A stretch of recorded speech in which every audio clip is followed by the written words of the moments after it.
now, we have K3 with Phoenicia and Woodstock.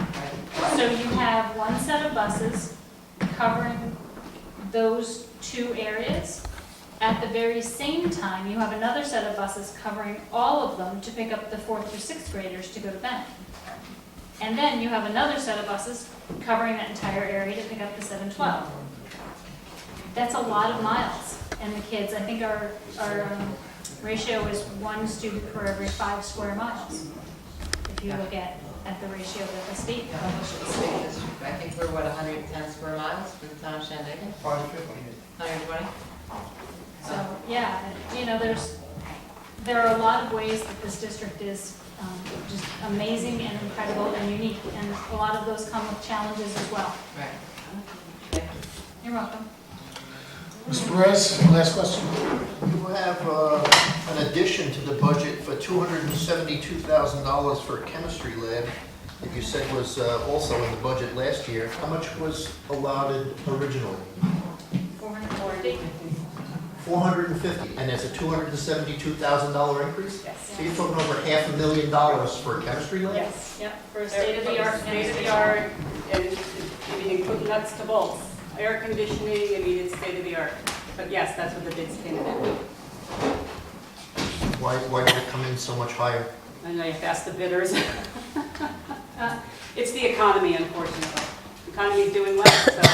And we are now 3 years from the original conception, and 1 year was delayed with the project being stuck at state ed because they don't have the staff to approve the project. So you're talking about almost Yes. more than 40% increase.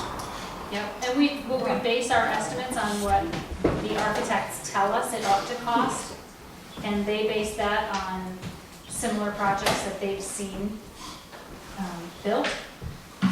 And so it's really, we're kind of at their mercy, which is really frustrating. Yeah. Cost escalations have been very high. Well, unfortunately, we're at your mercy, and again, it's already been expressed that the costs are exorbitant.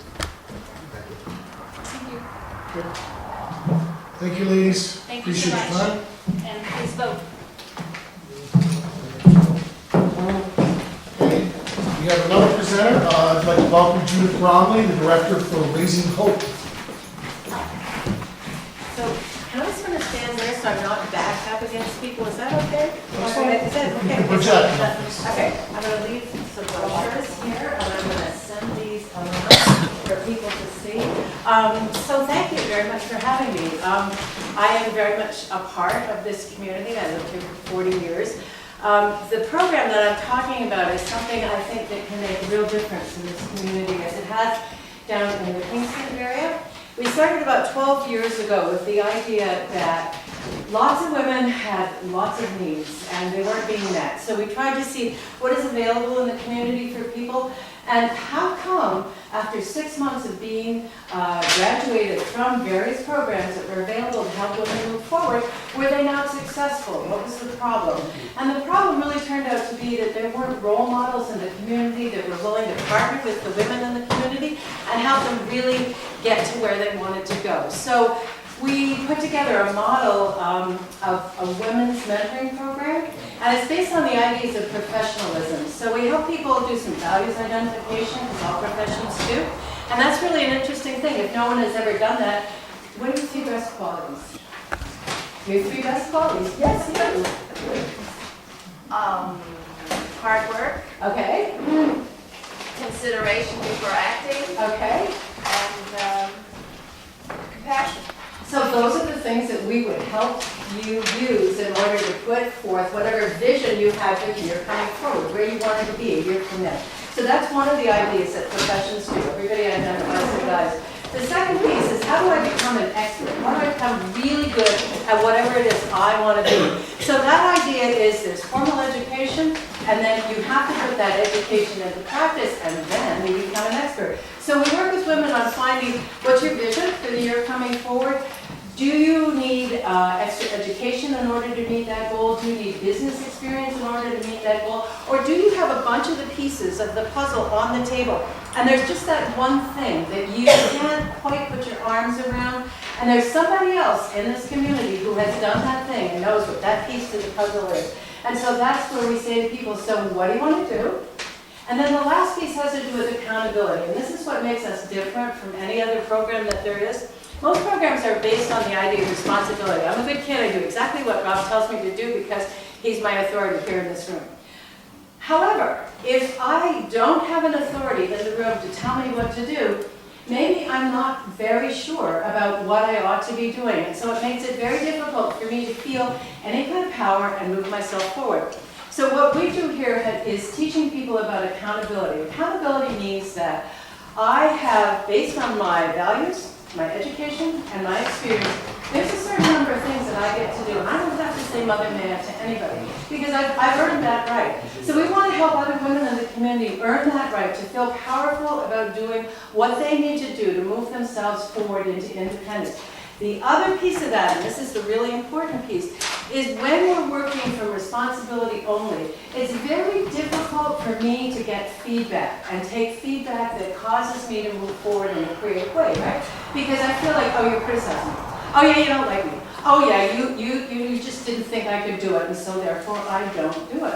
But accountability allows us to have a conversation about how does the process move forward. So it means that we can sit and we can see how something is supposed to work, looking at the budget, talking about the budget, the fact that people can come together and say, this piece kind of works for me and this piece doesn't work for me.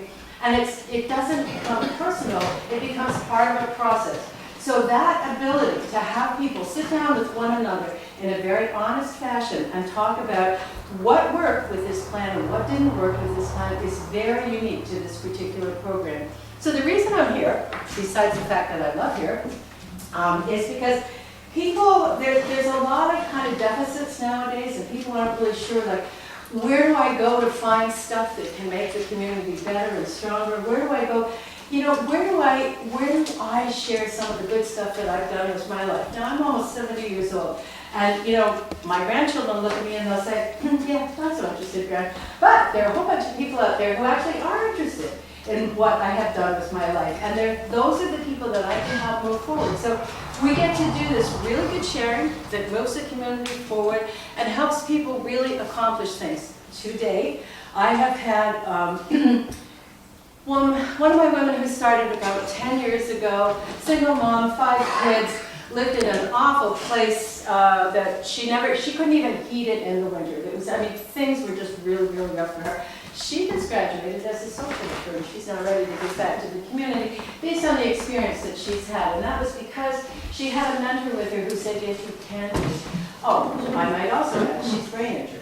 So her struggle to go through academia was really amazing. So people from all walks of life. I have people from the youngest mentee, you have to be 18 years of age for your drugs, alcohol, and domestic violence for at least 6 months to come into the program. The youngest people starting at 18. The oldest person who was a mentee in the program was 72 years old. She had a bucket list. She wanted to do a kid's book and sell it. She didn't know how to use a computer. She got a mentor. She figured out how to use a computer, made a book, sold a book, and a bucket list. It was just wonderful. So there are all kinds of people in the community that have something they want to do to enrich the community, to help out with all that's going on. And this program can help you do that. Now, we're going to do a presentation at the Pine Hill Community Center on May 15th from 6:30 to 8:30. We're going to talk really about what are the roles of a mentor, what are the roles of a mentee. So anybody who'd like to come, or you know anybody who'd like to come, say hello, because it would be really fun. We'll have some light refreshment. And whether people choose to join the program or just want to take some of the knowledge we have and just want to continue the conversation, all of it's good. Because all of it will continue to build the community and help people really think about how can we do more with less, because that's pretty much where we're all at in this day and age. So, questions? Oh, that's a dead silence. Wow. Woo. How many women do you feel need help here in Auckland? Is there a range? It's really interesting, Gail, because there's so many people with so many different things. And it might be somebody who's wanting to put together a small business. We have lots of women who are entrepreneurs and can help them connect with that. We have a lot of resources because of women that have been part of the program and women that continue that are also aligned with United Way and all the resources from United Way. So I couldn't give you a number. It's kind of people come and are interested, and it's amazing the connections that get made. We also, if people choose to be part of the formal program, and again, we're here to network, so there's no cost. This is all free. If people do choose to be part of the formal program, we do have some funds available. Recently, the Novo Foundation granted us some monies. And so that means if people have, like somebody will come and they'll say, because transportation is such an issue, so they want to get a driver's license. Well, like who's got an extra $75 to get a worker's permit? People who are struggling do not. Mothers who are single moms with kids do not have that $75, but we do, and we'll give it to you. So you can do that. You need some driving lessons. That's $500. When, you know, we can help you with that. So we have some resources, not only you know, how can we connect you with other people that know things you want to do, but we actually have some money as well. So if you think of anybody who's struggling a little bit, information is in the pamphlets. Come up to the Pine Hill presentation and be part of something that's really pretty fun and interesting. Yes, Tyler. You mentioned a couple things that women might want help with: starting a business, getting a driver's license, writing a book. Can you give a few more examples of what kinds of things? Sure. We have a lot of people going back to school because they were unable. I'll give you a little idea of the various. The people from 18 to 25, generally single moms. Generally, I'd say maybe 50% of them have been in the domestic violence shelter. They haven't had much by way of success in their life. They haven't had an opportunity, nothing's come along to help them change where they're finding themselves. But here's the girl I'm looking for. I interviewed a young lady, she was working at one of the local soup kitchens, and she said to me, well, I could stay in the Motel 19. For those of you who don't know, that's a welfare motel. With my kid who has ADHD, and sit in the room and watch TV all day. Now I could do that, she said, but I'm not going to do that. I'm here at the soup kitchen because if I give to the community will come and help me get out of where I'm at.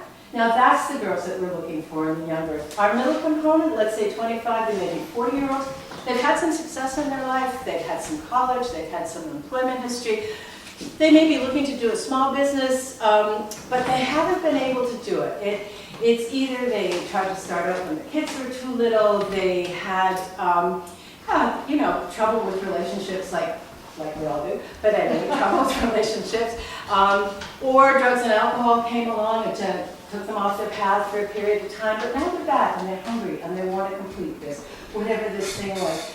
They will still have lots of issues because we all have lots of issues, but I kind of describe it this way. There's an elephant in that room, and it used to be that the elephant took up the whole of the room and nobody was paid, we're all pretending it's not there. Now they know how to say to that elephant, sit and stay, because right now I'm taking some time for myself. So they're pretty interesting. And my most mature ladies, I gave you the one example, but also sometimes it's, perhaps you've been a mom your entire life long and the kids are all gone and you're looking around and saying, hey, women do things, what could I do? And I've only done a certain number of things in my community. What else is in the community that I can get involved in? We can help you find those things. It's kind of like doorways and keys and say, hey, you can hop through. So that's some of the stuff. So people go to school, people start businesses, people work on creating more financial independence for themselves. There's just a whole variety of things that people do. I mean, pretty much anything you could think of that you thought, I don't really quite know how to do that, and I wish there was somebody who could. This community has a wealth of information, and this is a way that you can kind of tap into it, and you can become richer for it. So that's the welfare. Yes. Do you have any fundraisers or money coming from organizations to help? The Novo Foundation, the Novo Community Foundation, recently granted us a bunch of money, which before that it was the Dyson Foundation that granted us money, so that we have money available for mentees and their projects. We do have a fundraiser in June, but mostly it's foundational money that comes to us, and we're able, which is really great, because then we're able to dispense it. A lot of volunteers. Well, the mentoring is a volunteer sort of association, right? So what we're getting out of that is we're getting to know one another, and both people grow in the, but the money is behind this in order to make sure that if somebody has a goal, like for instance, to get a driver's license or whatever, we have that money to help move forward. I think some of the men in the room face the same problems. Is this available to them also? Well, this program is not at this particular moment, but how to put a program together, I'm more than happy to talk to you about that. Because it's pretty straightforward and it's pretty simple, and there are places to get money. There really are. So if anybody is interested in doing that, just make sure contact information for me is in any of these pamphlets, because yeah, men should be doing this too. So why aren't they included? At this particular moment, it was begun as a women's program because 10 years ago, there were not as many resources for women county-wide, and that's how the program came into being. Originally, it was only a 2-day-a-week program, and it's only recently become a full-time program. So why are you left out? I can't answer that. All I can say is if you don't want to be left out, come on, we'll talk and Well, we'll I've got figure it out. plenty to do. Huh? I've got plenty to do. Okay, well, here's another thing you could do if you felt like it. I mean, or anybody who would feel like it. All right, Judith, thank you Yeah. very much. Thank you very much. Appreciate your Okay. time, and if you want to see more or hear more, again, it's May 15th at the community center. Yep. What Very time? good, thank you. 6:30? 6:30. Moving on, committee reports. You know, can you read the ambulance? The ambulance report. Total calls received, 28, mutual and given or received, 0. National EMS Week is May 19th to the 25th this year, and every year the Ulster County EMS Council awards well-deserving agencies and individuals for their accomplishment. This year, our own senior EMT, Captain Dennis Frano, was awarded the Ulster County EMT of the Year for his over 30 years of continuous service to the town. Continuing the honored tradition of Shandaken EMS being the most awarded EMS agency in Ulster County's history. Congratulations, Dennis, upon this great accomplishment.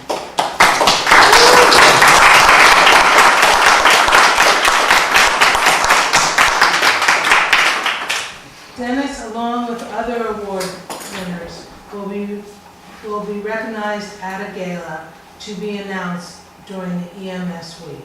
Please take a moment to thank your local EMS providers during National EMS Week. Once again, May 19th to the 25th. And for the strong work that Dennis has done. Very good. I also want to point out, I think Dennis recently hit the 6-gallon blood donation level. Like he's donating 6 gallons of blood every year. Wow. So, congratulations on that. That took a while, they didn't get it all at once. That's a lot. Building and zoning, I don't know what happened there. Go to police, Chief Story. So next week is Police Week. And we have our own award recipient this year. Officer Gabrielle Lima is being honored by the Ulster County Police Chiefs Association for a Meritorious Police Community Service Award. For during the holidays, she helped over 20 families within our community and the neighbor communities for food and presents for her children. So she'll be honored Wednesday night at Novellas and New Falls. If anybody'd like to go, see me for tickets.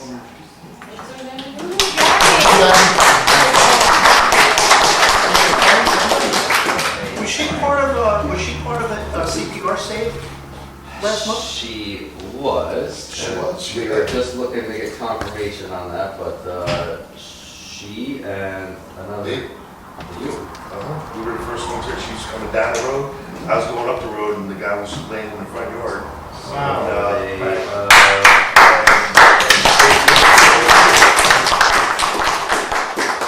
That's next one, Chuck. It happened last month. I know. we need confirmation, so it's- Now that you mentioned All it, right, Phoenicia Water. before we get into that, you mentioned this ambulance.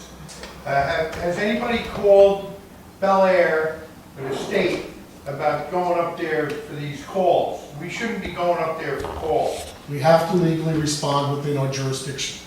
Rob, all I'm asking you, did anybody? We're not getting into this, Rick, we're still in committee reports, so thank you, Alfred. Anything like that? We've spoken of this before several times. Hi, everybody. Rick actually is doing a diligent job at the water system. So in spite of the fact that it does need some updating, as we know, there's a significant leak that has been so far undetectable. Rich Winters has been down, how many times, Rick? Once or twice? Twice, so they still haven't been able to find it. And it's quite a bit, because we were down around 50,000, 60,000, and now we're up at 80, 90, or 100. How did that repair affect water levels the other day? Well, not that much. Okay. So somewhere there's a really significant leak, and it really needs to get fixed, because we're pumping all this water through the system, which costs money, and it's going in the ground somewhere. So I don't know who else could help us. I guess that's the point. Before, when Al's done, I'd like to say something. Next meeting is on the 19th of June, 6:30 and 11. Thank you, Alfred. Thanks. All right. Yes, Mr. Riccadello. In June, I'm going to have to be doing lead copper testing. I did it a couple of years ago, and then we were clear, but they have, because of all these other places now, I have to do it again. I have to get 20 samples, empty bottle, bring it to the house. The first draw in the morning, they take it, leave it outside, and I pick it up, and then I send it out. Now, the Board of Health is on me about it. Oh, Rick, what about the people? I said, well, half of those people are dead. Well, what am I going to say?